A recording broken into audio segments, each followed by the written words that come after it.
Walking in Circles Ranch is a mouthful. It's kind of a funny name, but it's more than just a metaphor of us training horses in a round pen.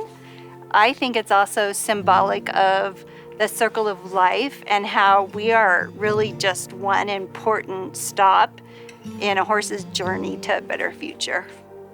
I grew up with horses and I was really looking for something that would give me more purpose. So I found this place and I have been here ever since. I'm Rudy Sporing. I am a volunteer at Walking in Circles Ranch. I have the honor of being probably the longest participating volunteer at the ranch. I've been able to watch the ranch grow from a really good idea that was just being carried out by a bunch of passionate people who like their horses into a full-fledged working rescue. Horses. Horses have been a part of my life, all of my life. I've never not had a horse. I started training horses in 1974. I've been fortunate enough to be around horses essentially all my life. So the reason I'm so drawn to horses, the reason there's such a big part of my life is the horse itself. I love horses. I love how honest they are. You can't lie to a horse and a horse can't lie to you.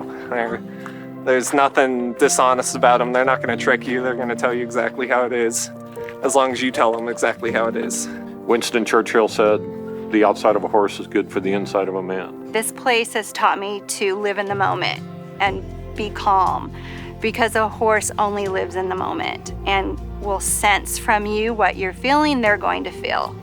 If you're feeling calm, they'll feel calm. And if you take a deep breath, they're going to take a deep breath.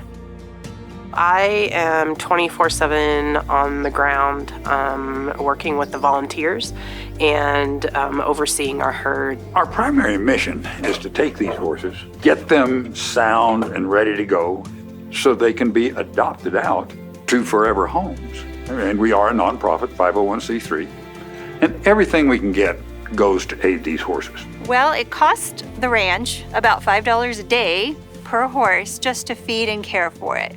And that doesn't include medical, farrier, all of those added expenses.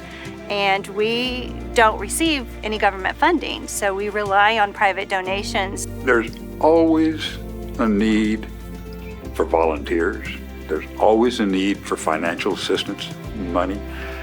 We need things like new tractors. We always have to replace hay bags. We always have to buy hay. Feed, vet bills, everything. Our fencing has always been this electric fencing till recently, and recently we got a little bit of money, and so we're trying to put up as much pipe fencing as we can. The farrow horses especially, they don't know what an electric fence is, so they'll go right through it. The pipe fencing is better for everybody.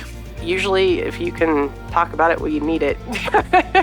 Our capacity is at 70 horses, but because of budgetary constraints, we really can only care for 40 to 45 horses at this time. I think all of us hope as time goes on we can take in more and more horses. There's always a need for us. Rarely a week goes by that we don't get offered a horse from somewhere. We are very grateful that we have a thrift store in Edgewood that provides about 40% of our operating budget, and donations to that store also have a great impact on our ability to continue. We've got to take care of these horses.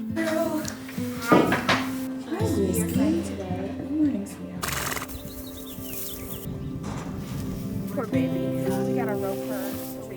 90% of everything that's done out here is done by volunteers. The volunteers, I come in early, I'll come in sometimes 6:30, 7 o'clock. Our volunteers are already here in freezing weather, feeding the horses, breaking the water, stuffing the feed bags, mucking the stalls. And a lot of them will never ride a horse. They do it just because they love the horses. And that's amazing. You get something here that you don't get in too many other places. You do associate with a group of people that are really here because of the horses. And it's good to see people who sort of have your back, who you have a common interest with. We try and give back to all our volunteers here. So we give classes every weekend. You get trained to work with these horses. Our orientation sessions will take you as far as you want to go. So if all you want to do is come out here and muck or clean up the property or do some admin work, we would love that. If you want to work with horses, we will teach you how to do that. So whenever you're training, all of the different auditory or all of the different senses need to be exposed. So this was the point I'm talking about right there. So 6 months ago or a year ago, we couldn't have even gotten around things. This place is magical. It's not just necessarily the horses. I mean, I love it when we get to touch a horse for the first time, but I also love to see the smile on the people's faces that have never handled horses before the first time they get to groom a horse or lead a horse, or a horse comes up to them and smells of them. I mean, I think that's a big reason why we do it too, is just to see the joy in their faces.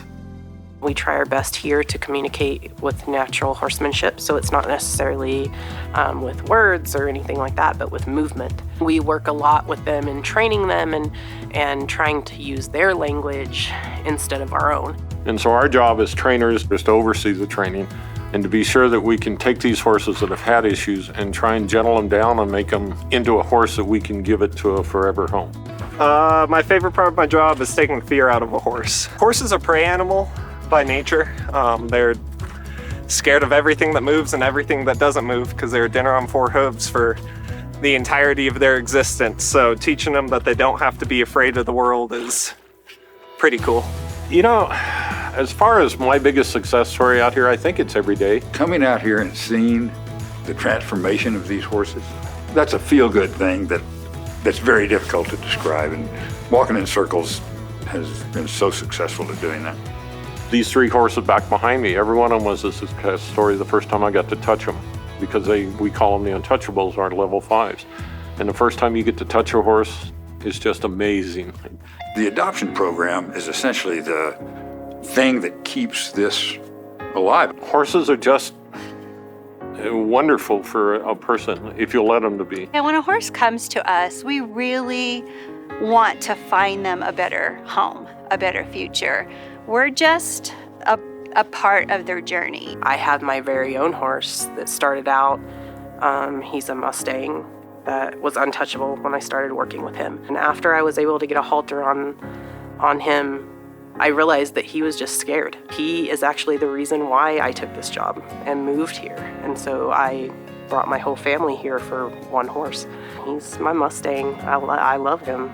We're doing an awesome job at rehabbing horses, but I'd also like this place to be a center of education for people. Now that it's our 20th anniversary, we really are looking toward the future. And some of our goals for the ranch is to become more recognized as a place to learn about horses, to learn about training, to learn about the plight of neglected horses and what can be done about it.